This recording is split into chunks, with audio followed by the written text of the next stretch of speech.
I'm Demon Goy, and this is my Module 7 reflection on my persuasive speech. So number one, did I practice enough? How comfortable and confident did I feel during the speech? Does it show in the speech? I feel like I did practice enough. I was able to read my speech, excuse me, multiple times before I actually did present it. I feel like that helped me because one of the time right before I went and read it aloud to my audience, I was under time, and that helped me know what I needed to do to add some more information to my speech. I felt pretty comfortable and pretty confident. I don't know if it shows a lot in the speech, even because I did lock up my hands a lot, and I didn't talk with my hands. I didn't move around a whole lot, so I'm not sure that showed. Number two, what was my topic? My topic was it's okay to not be okay, and about kicking the stigma around mental health. My audience did seem interested. I made a lot of eye contact, and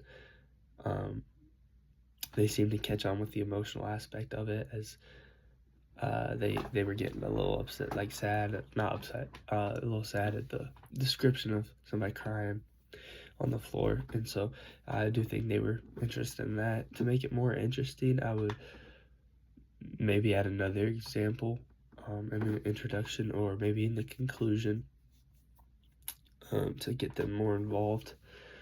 For my audience analysis, I don't think I would change it. I had a very good group of people there to listen and to watch, and that all sort of agree, and maybe not so much no, but they agree with the fact on mental health and the stigma around it. Did I incorporate all aspects of organization? I did. I had a thesis. I followed Monroe's motivated sequence throughout the body paragraphs. The main idea that seemed to be best accepted was why there's a need to act on the mental health crisis. I feel like it was the most engaging. It was the most engaging, and it described things the best.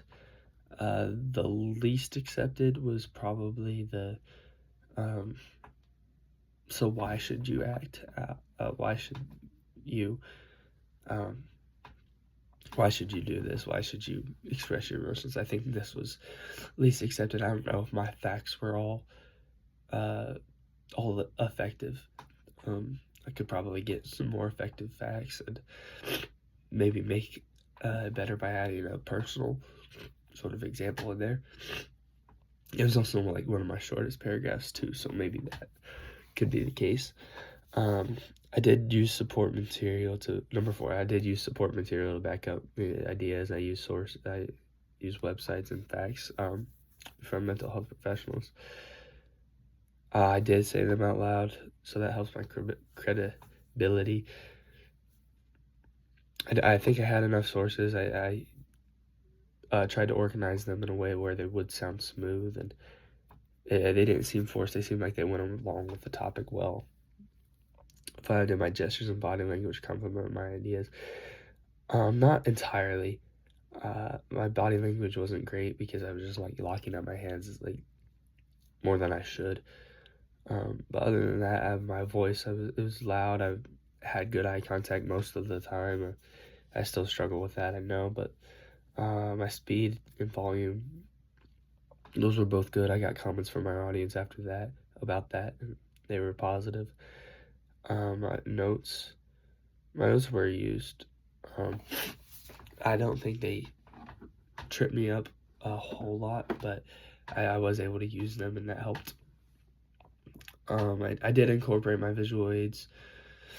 The only struggle I had was I probably should have switched to my last slide a lot earlier, maybe at the start of my conclusion instead of at the end.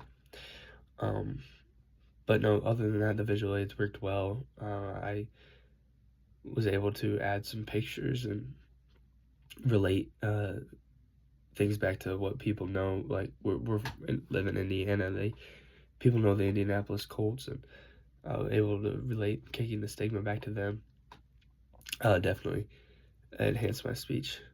One goal for improving my content in the next speech, I could definitely organize my sources and my personal examples a lot better. I could make sure I don't go. So if I put a personal example in my introduction, I need to make sure I don't go all the way until my conclusion or all the way until my third body paragraph. To have another one, maybe like spacing them out a lot better. I think I could do that a lot better. And 8, one goal I have for my delivery is not locking up my hands, like moving around, talking with my hands a lot better. I feel like that can be something I know it's something I struggle with, and I know I can get better at it. Yeah, so that is my reflection. Thank you.